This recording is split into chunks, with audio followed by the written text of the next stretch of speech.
Welcome to Actual Scale Modelling. This is part 2 of the MENG British Heavy Tank Mark V female. In part 1 I dealt with the hull, putting on the wheels and doing the detailing for that.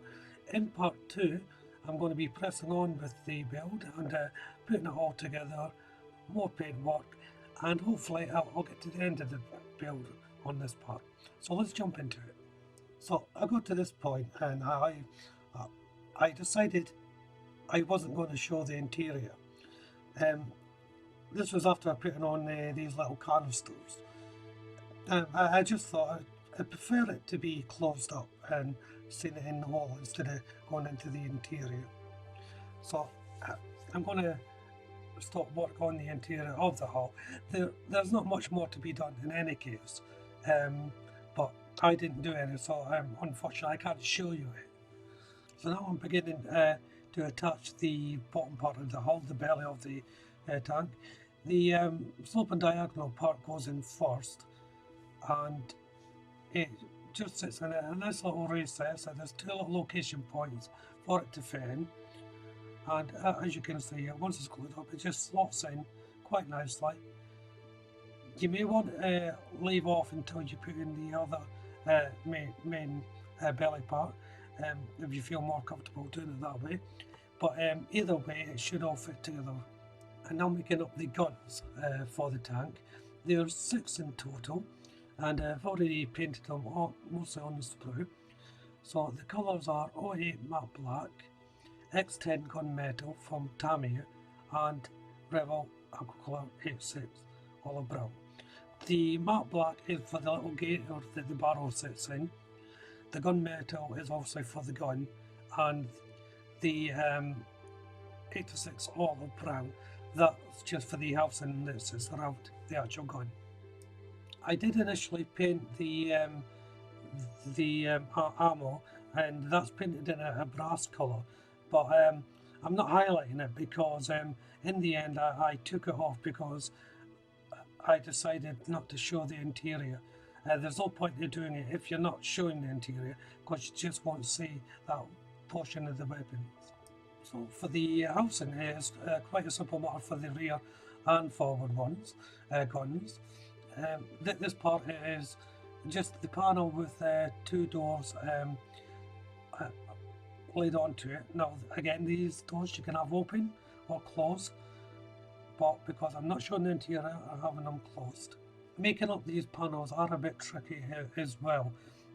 Some of them do slope on the angle, so you have to make sure you get that done correctly. And with the whole model kit, has got really defined rivets on it, but the kit, each panel has rivets on each side. So one, you have to make sure that you're cementing the correct side together, and 2, the rivets actually make it quite difficult to bond the 2 parts together. So you're going to have to be sure of your lines and your contact points on this, and that's going to be true all the way through the build from here on in. Assembling the Gill is quite easy inside the panel. First of all, you put on the little black gator, then the housing goes on around it. It's a little ringlet, and you have to press it in quite firmly for it to go in, but be careful, they can easily snap. Then once that's in, you just thread the gun through. You can add a little bit of glue like I just did there, or you can leave it free moving. And then once the main unit is built up, it just pops in to the section of the hull. Now the instructions are say build up the box part of the section first before placing in the gun, but I found it easier to build it in sections like this first of all. In fact, if you look to your right, just above the hull there, one part's already assembled. If you see that little white strip, that's where I placed them in and tried to fit it all together, but couldn't quite do it because of the rivets and so forth. I had to really study it to see how it went together. That's why when I found it was easier to place the gun inside first. So here's the front plate going on now, and it just fits right on the edge of this panel, just before the rivets. There's not a lot of room to play around with. So it's time to fit it. As you can see, I've already put on the bottom part of the hull, and this just slips on the front of it. Now again, the instructions are not 100% clear where this goes. It goes right on the edge. I placed it a little bit further up, and I couldn't square it all off. That's because I had it in the wrong place. You may be better not placing this in until you marry up the two halves of the hull. It may be a little bit easier for you to get the position in correctly. So now that's on, it was time to marry both sides up. The back piece went in easily enough. The location points fitted exactly how you would expect. I did have problems with the front part with the gun, as I just said. In the end, it took a little time to relocate it and get it cleaned up a bit, because I melted a bit of the plastic. In truth, I had a bit of a nightmare with it, but I did get there in the end. So I'm going to make up all these little boxes. There's only just a couple to make up, but they're all made up in the same fashion as the front armament part that I made up with the gun. Apart from this one I'm doing here, this is the driver's cab assembly unit, and the top is getting painted in 05 white by Rebel Aquacolor, and the it's getting a red flash placed onto it, so it's 36 coming red. And like the size, I'm doing this freehand because, as I said, when these were painted, they would have been hand painted, and just a flash of red, so it's just a simple stripe going up and down. And once that box is made up, it's just time to put on the roof that I painted with the red flash, and there you see it just pops on. Again, it's on the angle, so just be careful how it goes on. And once they were made up, it was time to place them onto the top part of the hull. As I said before, they were quite difficult to fit because of the rivets all imprinted onto the plastic. So again, you're going to have to be very careful how you place these on. There are various little parts that you have to put on the roof here. I suggest doing them in order as you see them on the instructions. That way you shouldn't get mixed up on what parts go on, and it does actually help with the placements of the main box units as you put them on.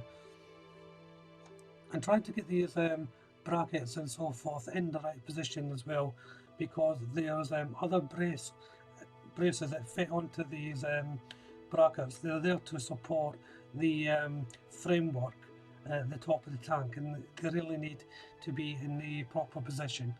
So have a look, make sure you know where it's going to go before you start cementing. So dry fitting is essential on this part. And the two doors at the front, quite easy to fit on. There's not much room to play about here, which makes it actually quite easy for these two parts to go on. Just make sure that the joints line up, and you shouldn't have much of a problem. So now I'm going on to the signal flag pole here. If you want it to move, you'll have to do this process. There's a little rubber piece that you put in first of all. That gets closed off with a plastic cap. Be careful not to glue the cap to the rubber piece, or you'll find it doesn't move. The pole itself just then pushes right in. There's a couple of grooves on the pole to show you how far you have to push it down. So if you just push it right down to the first groove, then that'll be your correct length. And then once it's on, it was time to fit the roof. Very, very simple, this part to go on. It fitted in beautifully. It was just a matter of a little bit of cement and pressing it down, and that was it on. So while everything's setting and drying, I'm just going to start painting the track lines.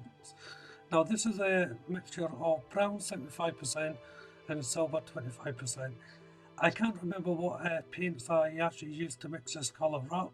I done it a long time ago, and I'm just using up that colour now. There's some pipework that goes on the roof, so I'm beginning to paint that, and I'm using Rebel Aquacolor 91 steel for this. It's quite a long pipe, it's in a couple of sections, so make sure you know what you're painting so you don't miss anything out. So now I'm going to start making up the tracks, and these are quite simple to put together. They just push in, and there's little contact points for you to do this. So while I'm doing this, I'll bring part 2 to a close.